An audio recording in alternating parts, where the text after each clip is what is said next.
Good morning, student.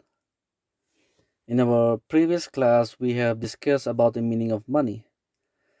Today, in this video, we will talk about the evolution of money.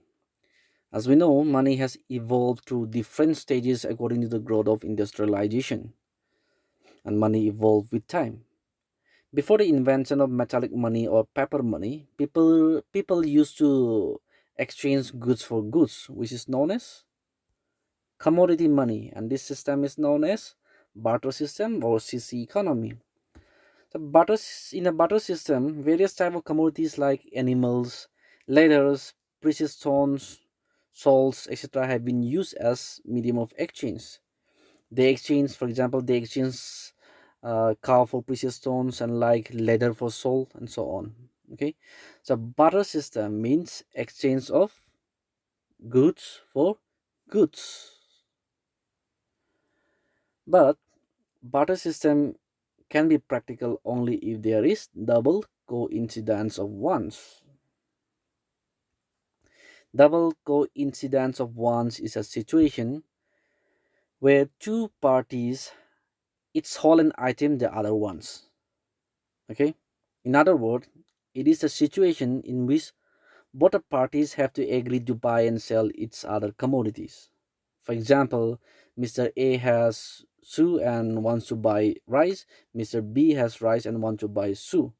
Okay, in this case they have double coincidence of ones. Why? Mr. A have what Mr. B wants and Mr. B have what Mr. A wants. Okay, so this is a double coincidence of ones. But in the absence of this double coincidence of ones, what happened? There will be a huge trading cost. Trading cost refers to cost of engaging in trade. That is your source cost and this utility of waiting. Okay, this utility of waiting is nothing. It's your discomfort one would have to undergo, spending more time and effort in searching for the person who needs the good you have and has a good that you need. Okay, so these are the trading costs. For example, you have shoes and want to exchange with apples, and I have apples, but I want to exchange with mangoes. So what will you do? You have shoes and you want to exchange with apples, and I have apples, but I want to exchange with mangoes. So you have to first trade your shoes with mangoes, right? And then come to me to exchange your mangoes with my apples. So you'll have to spend a lot of time to find a person who want to exchange your shoes with mangoes, and it may take a long time. Okay. So in the absence of double coincidence of one, barter system become very complicated and there will be a huge trading cost. Okay. Now let's discuss more limitation of barter system. We have number one, lack of unit of value or account. Unit of value means a unit of account in terms of which the value of goods and services is measured and expressed. Let's take an example of US dollar. US dollar is used as a standard unit of quoting prices of goods and services. In other words, prices of goods and services are expressed in terms of US dollar in US, right? That means US dollar is used as a common unit to measure the value of goods and services in US, right? In the barter system, we there is no uh, unit of value. There is no common unit to measure the value of goods and services. Okay, so there is a lack of unit of value or account in barter system.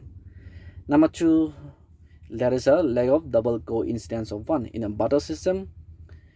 There is a lack of double coincidence of one. We have already discussed the meaning of double coincidence of ones, and we have learned that it's not easy to find double coincidence of ones, right?